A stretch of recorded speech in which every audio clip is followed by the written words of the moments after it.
បាទជំរាបសួរបាទបងប្អូនទូទស្សនិកជនជាទីគោរពនិងជាទីមេត្រីជួបជាមួយនឹងខ្ញុំបាទ KCR ម្ដងទៀតហើយបងប្អូននៅថ្ងៃនេះខ្ញុំបាទសូមធ្វើការបង្ហាញនៅវិធីសាស្ត្រដំឡើងនៅគ្រឿងក្រៅមួយចំនួនទៅកាន់កម្មវិធី Adobe Photoshop ឥឡូវនេះគឺខ្ញុំមកដល់អេក្រង់កុំព្យូទ័រហើយបងប្អូនបាទអញ្ចឹងខ្ញុំធ្វើការបើកនៅកម្មវិធី Photoshop របស់ខ្ញុំ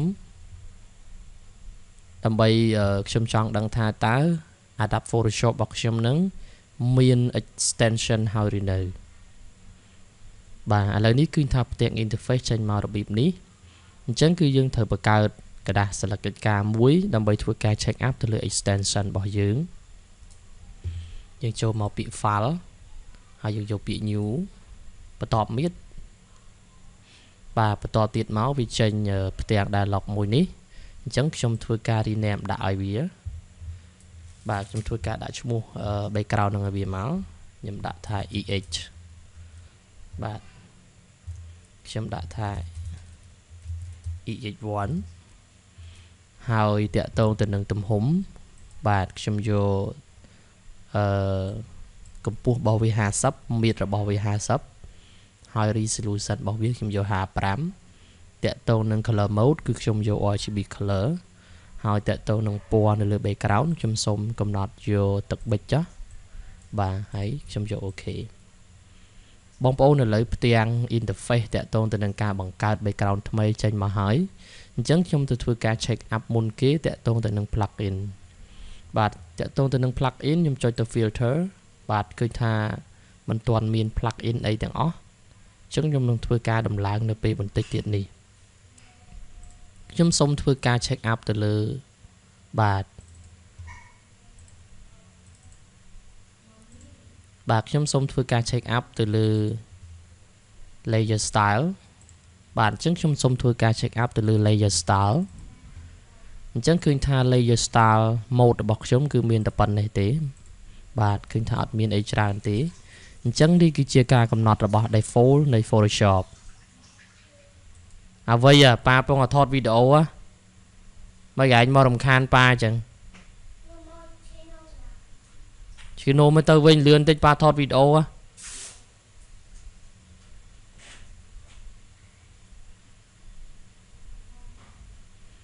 បន្ទាប់ពីខ្ញុំធ្វើការ check layer style ខ្ញុំសូមធ្វើការ check ទៅលើ gradient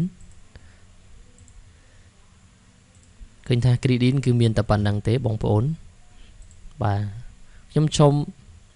បាទបន្ទាប់មកទៀតខ្ញុំសូមធ្វើការ check up ទៅលើ brush នេះប្រាស់បងប្អូនណាបាទឃើញថាប្រាស់របស់យើងក៏មានតែប៉ុណ្្នឹងដែរអត់ទាន់មានឃើញច្រើនទេអញ្ចឹងមានប្រាស់ជាគំរូស្រាប់ឲ្យបងប្អូនមើលណាគឺមានតែប៉ុណ្្នឹងទេប្រាស់បាទអូខេខ្ញុំយក light thumbnail ទៅអូខេឃើញទេបងប្អូនគឺថាប្រាស់របស់យើងមានតែប៉ុណ្្នឹងទេដូចជាអត់មានច្រើនទេ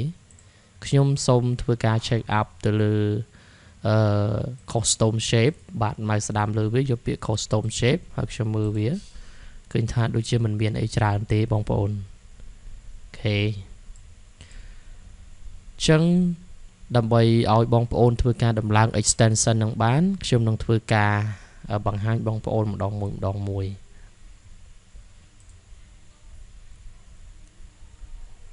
ខ្ញុំសូមធ្វើការ close នៅ Photoshop ចេញសិនបន្ទាប់មកទៀតគឺយើងទៅមើល extension របស់យើងបន្ទាប់មកទៀតគឺយើងទៅមើល extension របស់យើងបាទខ្ញុំបានដាក់លើកម្មវិធី Photoshop ហើយខ្ញុំដាក់ថា Photoshop and extension អញ្ចឹងនៅកន្លែងនេះគឺជា extension ដែលខ្ញុំត្រូវធ្វើការបង្ហាញជូនបងប្អូនអញ្ចឹងខ្ញុំសូមធ្វើការបង្ហាញតាក់ទងទៅនឹងការដំឡើងនៅ extension មុនអញ្ចឹងក្នុង extension នេះគឺវាមាន3សម្រាប់ខ្ញុំគឺមានទី1តាក់ទងទៅនឹង Photoshop action តាក់ទងទៅនឹង Photoshop action បាទទី2តាក់ទងទៅនឹង PS extension ហើយបន្ទាប់មកទៀតគឺតាក់ទងទៅនឹង plugin អញ្ចឹងខ្ញុំសូមធ្វើការបង្ហាញនៅ extension មុនអូខេឥឡូវខ្ញុំមាន extension ប៉ុណ្នេះបាទបងប្អូនគឺខ្ញុំមាន brush collection មាន gradient collection មាន pattern collection មាន shape collection ហើយនិង style collection អញ្ចឹងគឺខ្ញុំត្រូវធ្វើការ ដាក់នៅ extension ទាំងអស់នេះចូលនៅក្នុង Adobe Photoshop ឬក៏ចូលនៅក្នុង Adobe Photoshop ខ្ញុំទាញបារនេះមកម្ខាងបន្ទាប់មកទៀតគឺខ្ញុំសូម mouse ស្ដាំនៅលើ Adobe Photoshop CC 2015 ហើយខ្ញុំយកពាក្យថា Open File Location ហើយខ្ញុំទាញបាទ interface នេះដាក់ម្ខាងដែរបន្ទាប់មកទៀតគឺខ្ញុំ scroll ទៅលើហើយខ្ញុំយកពាក្យថា Preset បងប្អូនឃើញទេនេះគឺជា brush នេះវាត្រូវជាមួយនឹង brush ខាងលើនេះអញ្ចឹងខ្ញុំសូមធ្វើការ copy brush របស់ខ្ញុំដាក់ចូលនៅក្នុង Photoshop ខ្ញុំបើកវាបន្ទាប់មកទៀតខ្ញុំ sort ទៅ list ខ្ញុំចុច Ctrl A លើ keyboard ដើម្បី select ទាំងអស់រួចខ្ញុំ copy brush ទាំងអស់នេះដាក់ចូលនៅក្នុង brush នេះគេឃើញថា brush Photoshop របស់យើងឥឡូវនេះឃើញថា brush របស់ Photoshop របស់យើងគឺមានតែ15ទេអញ្ចឹងខ្ញុំបន្ថែម brush ដែលខ្ញុំមានស្រាប់នោះចំនួន51 brush អូខេអញ្ចឹងខ្ញុំ copy ចូលមកផាសវាទៅខ្ញុំយក yes អូខេហើយទៅខ្ញុំយក skip all ហើយខ្ញុំយក skip all មកបាទដោយសារតែខ្ញុំធ្លាប់ copy ចម្លងចូលម្ដងហើយអរគុណបងប្អូនឥឡូវឃើញថា brush របស់យើងពី15ឥឡូវឡើងបាទ51 brush ហើយបងប្អូនបាទឡើង51 brush ហើយអូខេអញ្ចឹងខ្ញុំសូមទៅ copy តាក់ទងទៅនឹង custom shape មួយទៀតបាទនេះគឺជា custom shape អញ្ចឹងខ្ញុំមើលបាទតាក់ទងទៅនឹង shape បាទនេះគឺ shape collection អញ្ចឹង shape របស់ខ្ញុំនៅក្នុង extension នេះគឺខ្ញុំមាន21 shape ខ្ញុំ copy វាមក Ctrl A មកស្ដាំលើវាយកពាក្យថា copy ហើយទៅខ្ញុំផាសនៅចូល custom shape របស់ Photoshop ខ្ញុំយក pass ខ្ញុំយក yes បាទហើយខ្ញុំយក skip all បាទមានន័យថាប្រាស់ទាំងអស់នេះគឺខ្ញុំត្រូវបានដំឡើងវាអូខេខ្ញុំសូមមើលវាបន្តិចអូខេដូចជារួចរាល់ហើយបងប្អូនអញ្ចឹងខ្ញុំទៅមួយទៀតតាក់ទងទៅនឹង gradient បាទ gradient នេះគឺខ្ញុំមាន extension gradient ណាខ្ញុំថយមកក្រោយបន្តិចហើយទៅខ្ញុំយកពាក្យថា gradient អញ្ចឹង gradient ខ្ញុំមាន2អញ្ចឹងនៅក្នុង gradient របស់ខ្ញុំនីមួយៗនេះគឺមាន gradient ជាច្រើនទៀតអញ្ចឹងខ្ញុំ copy ហើយខ្ញុំផាសចូលនៅក្នុង gradient extension របស់ Photoshop បាទ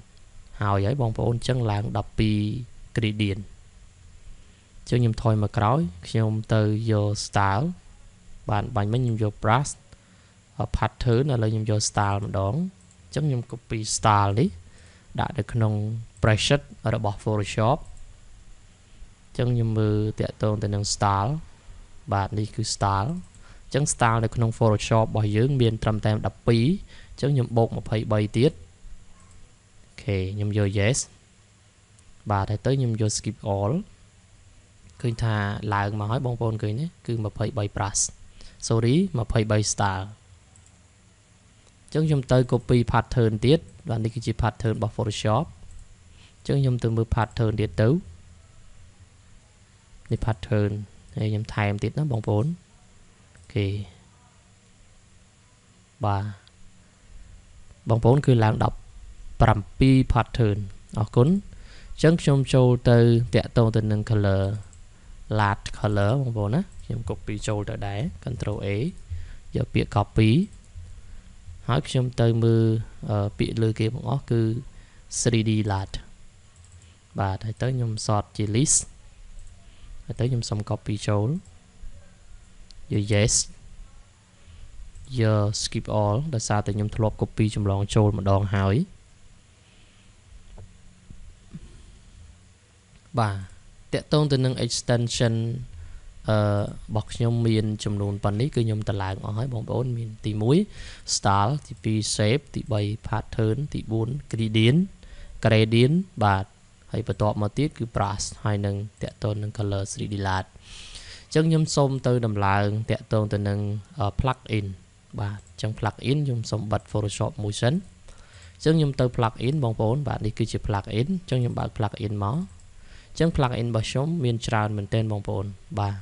អញ្ចឹងខ្ញុំសូមធ្វើការដំឡើង plug in ម្ដងមួយអញ្ចឹងដំបូងគឺខ្ញុំត្រូវតែបើកនៅ preset របស់ Photoshop អញ្ចឹងខ្ញុំត្រូវទៅបើក preset របស់ Photoshop mouse ស្ដាំលើ Photoshop យកពាក្យថា open file location ហើយខ្ញុំទាញវាមកមកខាងមកចាប់ចំកន្លែងនេះទាញវាមកទៅខ្ញុំ sort វា list មកសួរខ្ញុំមើលបាទអញ្ចឹងកន្លែងនេះគឺយើងអត់យក preset ទេគឺយើងអត់យក preset ទេបងប្អូនកន្លែងនេះគឺយើងយកពាក្យថា require បន្ទាប់មកទៀតខ្ញុំសូម sort view នេះទៅជា list ទៀតមកហើយខ្ញុំមើលពាក្យថា plugin បាទអញ្ចឹង plugin ខ្ញុំសូមបើក plugin មកអញ្ចឹងកន្លែងនេះជាកន្លែងដែលយើងត្រូវ copy plugin មួយចំនួនចូល plugin នៅក្នុង Adobe Photoshop ខ្លះដំឡើង install ខ្លះទៀតគឺ copy ចម្លងចូលនៅក្នុង filter អញ្ចឹងខ្ញុំសូមបើក filter អញ្ចឹងហើយខ្ញុំមើលតាក់ទងទៅនឹង plugin មួយនេះគឺធ្វើឲ្យរូបរបស់យើងដូចជាគំនូសរសៃនៃទឹកថ្នាំណាអញ្ចឹងខ្ញុំសូម copy ទាំងអស់ហើយយកដាក់ចូលនៅក្នុង filter ហ្នឹងមកខ្ញុំផាសចូលខ្ញុំយក yes អូខេរួចរាល់ហើយបងប្អូនអញ្ចឹងខ្ញុំសូមទៅមុខបន្តទៀតខ្ញុំសូមដំឡើងតាក់ទងទៅនឹង plugin ធ្វើឲ្យសាច់ mod ដែលមានឈ្មោះថា professional shoot បាទអញ្ចឹងខ្ញុំសូមដំឡើង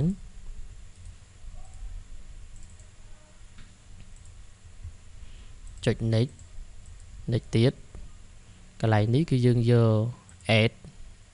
ទៅយើងយកទៅ PC try C program file យក Adobe ហើយខ្ញុំដំឡើង plugin នេះចូលនៅក្នុង Adobe Photoshop CC 2015.5 ខ្ញុំចុចទៅលើ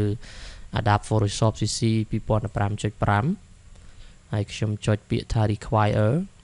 ហើយខ្ញុំចុច plugin ហើយខ្ញុំចុចលើពាក្យ filter ហើយខ្ញុំយកពាក្យ OK ពេលនោះវាសួរខ្ញុំថាតើតម្រូវឲ្យដំឡើង plugin សាច់ mod ទាំងអស់នេះចូលនៅក្នុង filter ហ្នឹងមែនខ្ញុំយក yes យល់ព្រមហើយខ្ញុំយក install ពេលដែលខ្ញុំ install ហើយគឺខ្ញុំត្រូវធ្វើការដាក់នៅ serial key ដើម្បីឲ្យវាប្រើបានអស់មួយជីវិតឬក៏ lifetime ដែលខ្ញុំមាន key ទាំង3បាទទី1គឺ Noivia ទី2គឺ portrait skin ហើយទី3គឺ real green បាទខ្ញុំអត់ទាន់ដាក់ទេគឺខ្ញុំសូមដំឡើង plugin នឹងឲ្យអស់សិនខ្ញុំសូមដំឡើង plugin មួយទៀតឈ្មោះថា skin finder គឺធ្វើឲ្យសាច់ mod ដែរបាទខ្ញុំយក 64 bit ដោយសារតែ computer របស់ខ្ញុំដំណើរការដោយ Windows 10 64 bit ខ្ញុំយកបាទ skin finder setup exe នេះមកហើយខ្ញុំយក yes ខ្ញុំយក OK ខ្ញុំយក next ខ្ញុំ create I accept the agreement ហើយខ្ញុំយក next រហូតទៅហើយកន្លែងនេះយក create shortcut បង្កើតវានៅលើអេក្រង់កុំព្យូទ័រយើងហើយកន្លែងនេះខ្ញុំសូមដោះគ្រីសហើយទៅខ្ញុំសូម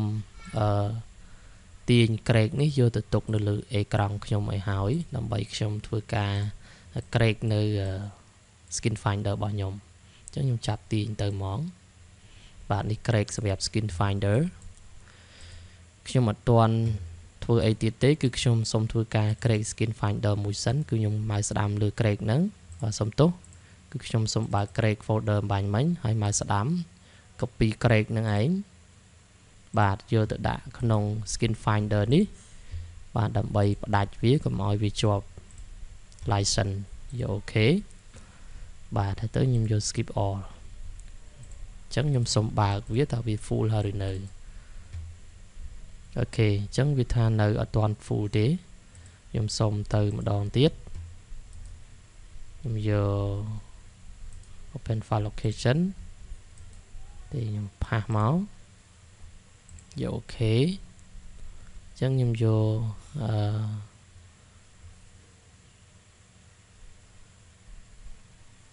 override នេះមកបាទហើយខ្ញុំយក OK អូខេបងប្អូនឃើញថា soft skin នេះគឺ full ហើយបងប្អូនណាអត់មានបញ្ហាអីទេករណីថាខ្ញុំចង់បានរូបភាពមួយយកមកដាក់ចាំខ្ញុំបង្ហាញជូនបងប្អូនឥឡូវខ្ញុំចាប់រូបខ្ញុំដាក់មួយចុះអូខេនេះគឺជារូបរបស់ខ្ញុំណាបងប្អូនអញ្ចឹងខ្ញុំសូមបែងវាជា2ហើយទៅខ្ញុំធ្វើការដំឡើង skin ខ្ញុំយក high smooth នេះមកទៅខ្ញុំបើកនៅ option មួយចំនួនដើម្បីឲ្យរូបខ្ញុំស្អាត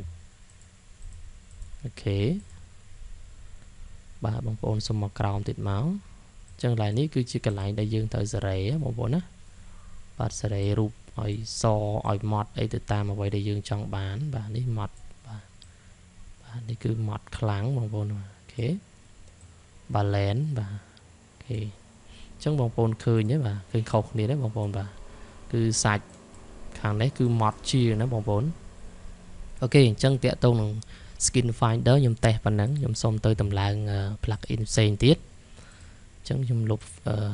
folder Craig នេះចេញមក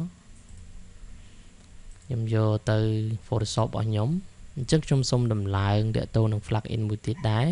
គឺសាច់ mod ដូចគ្នាបាទគឺ net image អញ្ចឹងខ្ញុំយក64 bit អូខេកន្លែងនេះវាអត់ឲ្យទេអញ្ចឹងខ្ញុំសូមទៅ run as administrator ណាអត់ឲ្យទៀតអូខេ try ID password អញ្ចឹងសូមយកនេះមើលអត់ឲ្យទៀតអូខេអញ្ចឹងខ្ញុំសូមទៅទៅនឹង plugin មួយទៀតដែរ plugin នេះគឺតម្រូវឲ្យយើងដាក់ internet បងប្អូនណាបាទអញ្ចឹងខ្ញុំសូមបើក internet របស់ខ្ញុំហើយគឺខ្ញុំតម្លើងវាឈ្មោះថា Nick collection បាទដូចជាខ្ញុំ extract មកហើយនេះ Nick collection អញ្ចឹងខ្ញុំយកតម្លើងវាមក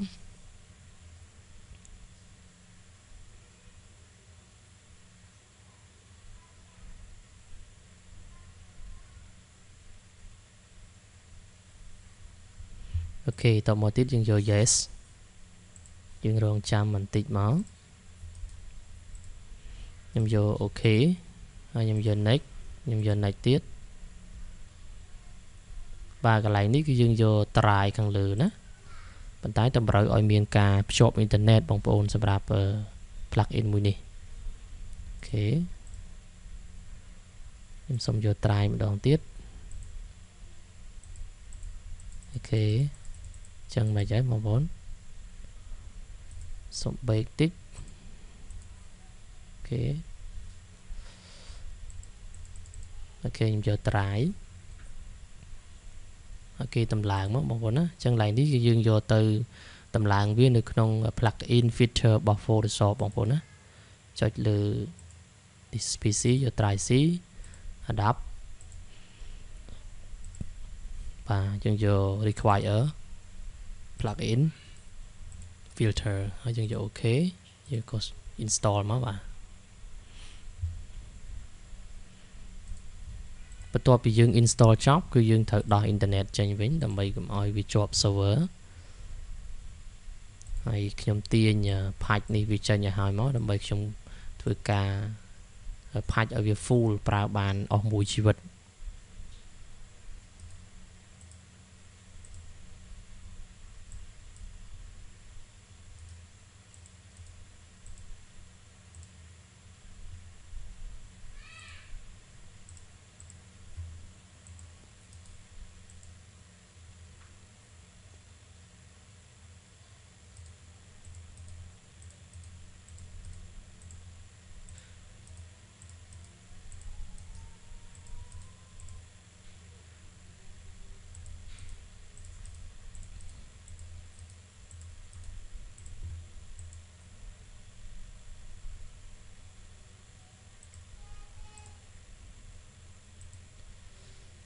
អូខេឃើញថាវាពេញហើយបងប្អូនបាទអញ្ចឹងខ្ញុំសូមធ្វើការបិទអ៊ីនធឺណិតសិន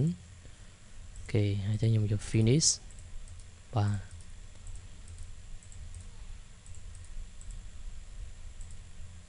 អញ្ចឹងតាក់ទងទៅនឹងការដំឡើង plugin ហើយនិង extension គឺមានប៉ុណ្ណឹងបងប្អូនណាបាទហើយតាក់ទងទៅនឹង plugin ផ្សេងទៀតប្រសិនបើបងប្អូនមានចម្ងល់ធ្វើការ comment សួរខ្ញុំនឹងធ្វើការដោះស្រាយជូនបងប្អូនខ្ញុំសូមដំឡើង plugin មួយទៀតដែរវានៅក្នុងនេះបងប្អូនណាបាទគឺសម្រាប់ extract ហ្នឹងហើយ extract នេះល្អ filter នេះតាក់ទងនឹង extract មានន័យថាសម្រាប់យើងកាត់បាទសក់វាណាបងប្អូនសក់ពេលដែលយើងកាត់រូបកាត់អីខ្ញុំយក require ហើយយក plugin ហើយយក filter ហើយទៅខ្ញុំសូម view ទៅជា list មកហើយខ្ញុំ copy វាចូលអូខេហើយបងប្អូនបាទអញ្ចឹងដល់វគ្គដែលយើងត្រូវ check up ជាមួយនឹង extension និង plugin ដែលយើងបានតម្លើងចូលនៅក្នុង Adobe Photoshop ខ្ញុំសូមខ្វែងវាទាំងអស់មកអូខេអ chẳng trong xong từ extension bao nhiêuវិញដើម្បីខ្ញុំ trim នៅ serial key មួយចំនួនដើម្បី activate ឲ្យវា full បងប្អូនណាបាទយក extension ហើយខ្ញុំយក plugin ចឹង plugin ដែលខ្ញុំត្រូវតម្លើងបាញ់មិញមានដូចជា patch នេះមួយចឹងខ្ញុំសូម extract patch នេះទៅជា folder ធម្មតាមកហើយបងប្អូនណាអញ្ចឹង folder នេះគឺចាប់មេរោគខ្ញុំសូមបិទកម្មវិធីចាប់មេរោគសិនបាទយើងបិទវាមកយើងយក yes អញ្ចឹងខ្ញុំសូមទៅ extract ម្ដងទៀតអូខេខ្វែងវាមកអូខេអញ្ចឹងនេះគឺជាការធ្វើ activate របស់ Nix collection យើងយក run as បាទ activate មកអូខេចឹងខ្ញុំសុំខ្វែងវិញទៅបើក serial key តាក់ទងទៅនឹង professional suite នេះអូខេអញ្ចឹងខ្ញុំមាន key ប៉ុណ្នេះខ្ញុំសុំដាក់មកម្ខាងអូខេអញ្ចឹងខ្ញុំធ្វើការបើក Adobe Photoshop របស់ខ្ញុំមក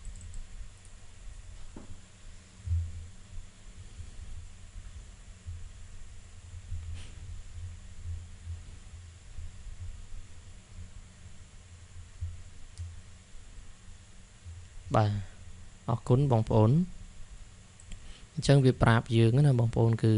plugin មួយចំនួនគឺត្រូវបានដំឡើងហើយមានខ្លះទៀតអត់ស្គាល់នៅក្នុង system អូខេអញ្ចឹងមិនអីទេយើងយក OK មកឥឡូវនេះគឺជា plugin Nix collection អញ្ចឹងខ្ញុំសូមទៅធ្វើការទាញរូបចូលមួយបងប្អូនណាបាទខ្ញុំទៅមើលរូបភាពឥឡូវខ្ញុំបាទយករូបបាទយករូបរបស់ខ្ញុំចុះអូខេរូបរបស់ខ្ញុំអូខេឥឡូវខ្ញុំយករូបមួយនេះបាទអញ្ចឹងខ្ញុំធ្វើការតម្លើង plugin ក៏ដូចជាធ្វើការតេស្តនៅ plugin ដែលខ្ញុំបានតម្លើងបាញ់មិញណាទី1ខ្ញុំចូលទៅធ្វើការតេស្ត plugin ដំបូងគេគឺមានឈ្មោះថាNoivea បាទគឺតាក់ទងនឹងសាច់ម៉ត់ណាបងប្អូនអញ្ចឹងពេលណាដែលយើងតម្លើងអត់ទាន់ full គឺវាចេញបែបនេះអញ្ចឹងមិនអីទេអញ្ចឹង Noivea យើងយក accept ដើម្បីធ្វើការដាក់នៅ serial key ចូលមកយើងយក install license អញ្ចឹងកន្លែងនេះបងប្អូនទៅសេទៅឲ្យទៅជាអក្សរប៉ុន្តែកន្លែង license key នេះគឺត្រូវតែចម្លងនៅ key ដែលខ្ញុំមានស្រាប់នៅខាងនេះចូលអញ្ចឹងតាក់ទងទៅនឹង Noivea យើងយក key Noivea ហ្នឹងយកទៅដាក់ចូលក្នុងប៊ូតុង license key ហ្នឹងមកខ្ញុំយក copy ហើយទៅខ្ញុំដាក់ម៉ៅខ្ញុំហើយខ្ញុំក៏ paste វាចូលមក paste វាចូលមកខ្ញុំយក OK វាដាក់ថា license key has been successful install ណាអញ្ចឹងគឺ full បងប្អូនអើយឃើញរូបជាលោងជាងមុនណាបងប្អូនណាបាទអញ្ចឹងខ្ញុំសូមបរិយាយឲ្យធំឲ្យបងប្អូនមើលអញ្ចឹងឃើញថារូបនេះគឺខុសគ្នាបងប្អូនឃើញទេបាទរូបហ្នឹងគឺខុសគ្នាបាទឃើញនេះអត់សូវលោងទេមួយនេះលោងបងប្អូនបាទអញ្ចឹងរូបនេះមើលឃើញជាក់ស្ដែងហើយយើងអាចតម្លើងវាឲ្យវាលោងអញ្ចឹងដឹងអីទៀតបានតាមហ្នឹងបងប្អូនណាបាទគឺជារូបហ្នឹងអីហ្នឹងបាទឃើញទេបងប្អូនអូខេឥឡូវយើងធ្វើការតម្លើងឬក៏ដាក់ serial key ចូលឲ្យ full បានហើយយើង cancel មកយើងទៅធ្វើការដាក់ serial នៅplugin មួយទៀតឈ្មោះថា portrait អាហ្នឹងក៏ធ្វើឲ្យសាច់យើងអាលោងដែរបាទហើយយើងធ្វើដូចមិញហ្នឹងបាទសេអសអេសេទៅឲ្យទៅវាជាអសប៉ុន្តែ license key ត្រូវយក license key គេមកដាក់ណាអញ្ចឹងនេះ portrait skin ខ្ញុំ copy ទៅ paste ចូលទៀតទៅបងប្អូនបាទនេះយក paste ចូលមកអញ្ចឹងវាដាក់ថា successful ទៀតហើយជោគជ័យទៀតហើយអញ្ចឹងខ្ញុំសូមដាក់រូបនេះទៅជា2 mode បាទខ្ញុំ zoom មកបងប្អូនបាទឃើញទេបងបាទឃើញទេបងប្អូនឃើញថាវាលោងខ្ញុំយក line នេះមកគេយើងមានកន្លែងសេរីអីជាច្រើនទៀតបងប្អូនបាទនេះគាត់ខ្ញុំបង្ហាញ true អូខេអញ្ចឹងខ្ញុំសូមទៅដាក់ plugin មួយទៀតទៅធ្វើឲ្យ full គឺ real green វាធ្វើដូចមិញដដែលមកវាដូចគ្នាដដែលបាទដាក់អីដាក់ទៅឲ្យទៅជាអក្សរនេះ The time is 9:00 p.m. តមកទៀតយើង paste ចូលមកយើងយក OK successful ទៀតហើយអញ្ចឹងខ្ញុំសូមយកទៅជា2ទៀតហើយនេះគឺជាតែ plugin ដែលត្រូវធ្វើឲ្យរូបរបស់យើងហ្នឹងគឺវាមាននៅពណ៌ផ្សេងណាបងប្អូនបាទនេះឃើញទេបាទជា film ជាអីចឹងមកបាទរូបច្រើនដែលយើងចង់បានបាទ នៅក្នុងនេះច្រើនមែនតើបងប្អូននេះជាលក្ខណៈ for ជា su fort និយាយចំ color ឡើងនេះបាទ yellow tin អញ្ចឹងមកបាទឃើញទេបងប្អូនបាទមានច្រើនទៀតអូខេនេះជាបាទ plug in ដែលយើងត្រូវកែច្នៃបន្ថែមបាទចឹងឥឡូវយើងទៅមើល plug in ដទៃទៀតតទៅនឹង Nick collection នេះក៏មកដែរបងប្អូននេះគឺតទៅនឹង color ដែរបាទតទៅនឹង color ដែរហើយនេះគឺជា skin finder ដែលធ្វើឲ្យមុខឲ្យយើងរលោងដែរបាទខ្ញុំសូមបើកមកឥឡូវចេញមកបងប្អូនឃើញទេបាទអញ្ចឹងយើង zoom មកបាទអញ្ចឹងមុខរបស់យើងគឺខុសគ្នាទេបាទនេះរៀងរលោងពលឺអញ្ចឹងទៅអញ្ចឹងខ្ញុំសូមយក skin contrast យកនេះឃើញសដែរបងប្អូនបាទឃើញសបាទសជាងមុនណាអូខេឃើញរូបភាពខុសគ្នានេះសនេះក៏ហមអញ្ចឹងទៅហើយមានកន្លែងយើងដូរតាក់ទងនឹង feature អីឲ្យលោងអីតាមនឹងទៀតណាបាទ opacity អីនេះបាទ sorry បាទ smooth អី color អីនៅនេះទាំងអស់ហ្នឹងហើយគេតាក់ទងនឹង finder នេះធ្វើឲ្យលោងខ្លាំងណាបាទនេះលោងខ្លាំងបែបចេះហើយ balance ហ្នឹងតាក់ទងទៅនឹងពណ៌យើងឲ្យខ្លាំងឲ្យខ្សោយមិនមកអញ្ចឹងមកអូខេបាទអូខេអញ្ចឹងខ្ញុំសុំទៅធ្វើការតេស្តបាទតាក់ទងទៅនឹងbrush shape ហើយនឹង gradient ព្រមទាំង layer style អូខេអញ្ចឹងខ្ញុំសូមបង្កើត background មួយនៅលើហ្នឹងហ្មងទៅបង្កើត layer ថ្មីមួយទៅខ្ញុំសូមចាក់ layer នៅលើនេះមួយចាស់បាទហើយតែខ្ញុំចាក់យកពណ៌សអូខេដោះ selection វាមកអញ្ចឹងខ្ញុំធ្វើការតេស្តបាទខ្ញុំធ្វើការតេស្តតាក់ទងទៅនឹងទី1គឺខ្ញុំតេស្តទៅលើ brush បាទនេះគឺ brush បងប្អូនណា brush អញ្ចឹង brush នេះខ្ញុំមើលទៅឃើញថា brush របស់វាមានប៉ុណ្នេះហើយនេះអាហ្នឹងគឺតាក់ទងទៅនឹងbrush ដែល Photoshop គេឲ្យពីក្រុមហ៊ុនគេមកមានប៉ុណ្ណឹងប៉ុន្តែខ្ញុំបានដំឡើងបន្ថែមទៀតបងប្អូនណាអញ្ចឹងគឺខ្ញុំធ្វើការបាទខ្ញុំធ្វើការទៅខ្ញុំជ្រើសរើសយកមួយសិនបាទអូខេអញ្ចឹងខ្ញុំយកប៉ុណ្នេះចុះអូខេ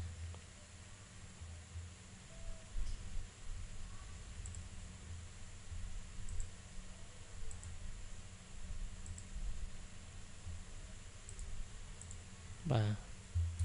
ពេលដែលយើងធ្វើការចាក់ប្រាស់ណាយើងត្រូវដូរពណ៌សិន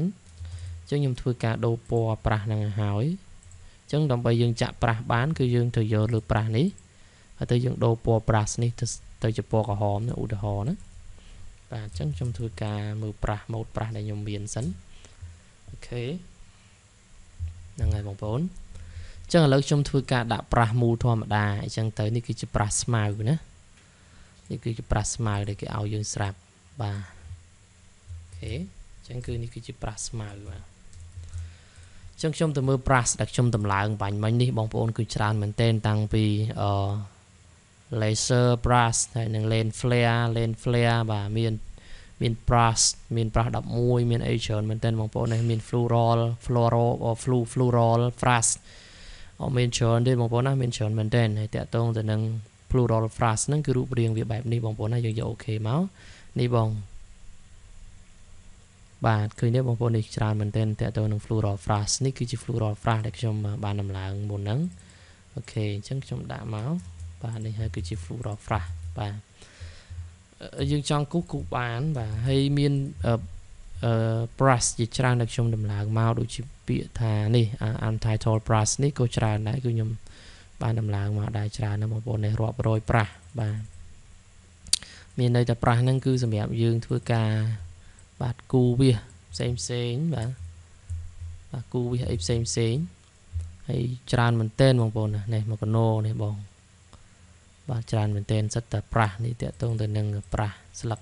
ឈើបាទគេស្មៅអីចឹងទៅយើងគូទឹកវាផ្សក់ហ្នឹងហើយអូខេ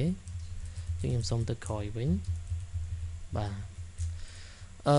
យើងទៅមើល brush មួយទៀត brush 11នេះក៏ស្អាតដែរវាជា floral ដែរបាទនេះបាទបងប្អូនយកទៅធ្វើជាក្បាច់ឆ្នៃអីផ្សេងបាទ thông page bằng con nhiều phần này cho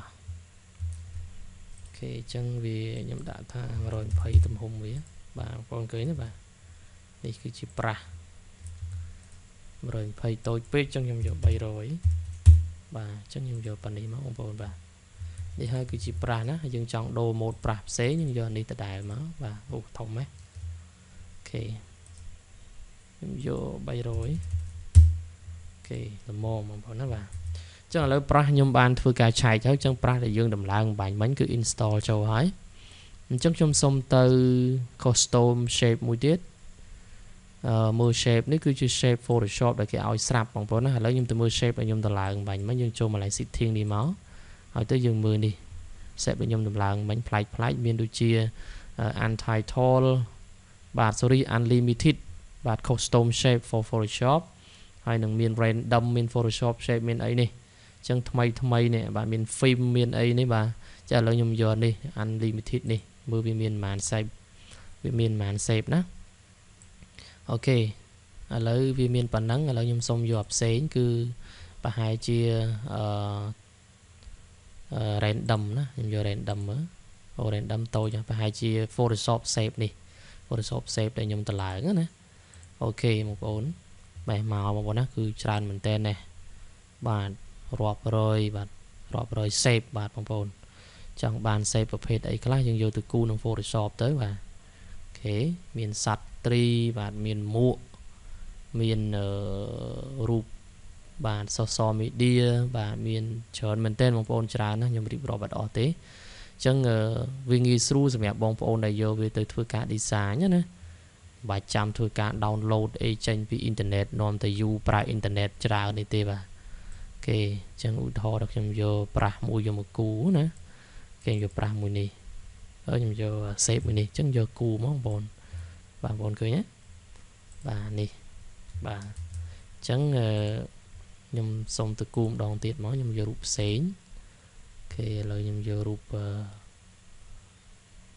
bạn giờ rụt mùi ní cho và đi ra giờ cu đi được nạ brush dừng sẽ đẹp để thàจะใส่โซ่ไอ้ฉันก็นะบาดปีสลาวไอ้ฉันมั้งออกคนนะบองโปนนะเลิกชมตัวเพื่อการเตะกรีเดียนแต่ใต้มีกรีเดียนอ่อนเลยบาดบองโปนดังให้กรีเดียนคือสำหรับได้ดิน Photoshop ก็ดังให้กรีเดียนมีในแต่ยังจะปีปัวในเลย Photoshop นะจังยมสมตัวการจะกรีเดียนในเลยรูปหนังจังยมจดในเลยเซฟนี่หายmàu cái này ní bà đã tới nhầm vô biệt ta kỹ điển lấy vì chuột cho mùi nâng xếp để tây chẳng nhầm xong từ cho lời vì vô laser xén chẳng nhầm xong mới laser ní tới chia laser thòm đa lấy bên nơi chia laser xếp chẳng nhầm xong cả laser thay muối tới nhầm cho ship hay bộ cho mùi nâng laser cào này má hay mai sẽ làm được với vô biệt tha mùi laser tới xong từ sorry nhầm từ kỹ điển hay nhầm check up xong mình chạy phong đá thả bóng phone gradient này lời ní cứ dương bậc cao sản đẹp tại background thế và cái dương bậc cao sản đẹp tại background thế bóng phone lại nữa trong nhâm từ layer style mong tới và chọn lưu về bị đông bạc má ok chẳng trong mưa tẹo tôi bằng style bỏ nhóm chẳng style ní cứ miên tập màn này chẳng nhâm thưa ca cầm nốt ở visual nơi style để nhâm tổ lại bánh mà nhớ giờ mai sẽ đam lưu rụp xịt thiên đường máu và được chọn để lưu vía bạn anh được dùng tập lại màu mình này bạn miền đọc modern style bạn vol one hay năng miền trơn biết bằng phone nè và cần nó đi và trơn mình tên là lớn nhôm vô và rồi style page này mà pon này và lấy máu một kênh thay một tí đấy bạn chấm nhôm vô lại thumbnail là mấy ở vì mưa cưới cho ba bằng phone cưới như này và sạch tại chia layer style là dương trong bậc cao đó nè chấm nhôm mưa thay là nhôm trong bậc cao luôn đi tới chụp bộ bạn đi thì nhớ bằng phone và thì hơi cứ chia layer style ok là ấy ok bốn cứ nhé và chắc nhung từ mưa gradient và gradient nhung trôi màu rụp xe nó và nhung xông và nhung xông lẹ rụp nâng mùi sẵn chắc nhung xông thôi ca cu shape mùi tiết máu ok lực xong vô ở trong vô rụp talking shape này cho ok chẳng cứ trong năng chạy gradient bạn nhầm mai sẽ đam là lạnh bucket tool ní hay giờ gradient chẳng nhầm mơ gradient này lời ní là gradient bao dương tầm lạng bánh mấy câu việc toàn bằng hàng đá chẳng dương từ thưa ca cầm nọt ở visual máu dương cho lời setting ní hay dương khơi gradient cho một pi để trong đại châu nó cứ mỗi cứ là cipher hay năng mùi tiết unlimited gradient page nhưng vô unlimited máu bà này bóng bồn khơi này màu rọp rơi bóng bồn này sát tật gradient để mà đòn và chọn mình tên hay dương đã lại thầm néo là mấy ở thông rùi mưa máu và ok bóng bồn sẽ làm gradient bài ấy bóng bồn giờ năng tới nhưng giờ này chứ và tới nhưng vô mà chạm để lừa này máu nhưng chạm để lừa về mùi sắn hay giờ ok để xa tay mình toàn 10 vector layer và chẳng bàn đấy một bồn chứ nhưng xong thôi cả đại chạm gradient lừa rụp nắng bạn em xong selection để lừa rụp nắng mùi xanh máu ok vừa cái nhé và cứ nhầm chạm vào đào chứ và cứ việc miền rụp bài này chẳng nhưng vô gradient xây một bài xây thiệt máu và xong tiền như thống và phần này chắc ok chắc nhầm xong color về một con tiết bản một con tràn mình tên ok nhầm xong lang từ lừa bình tít và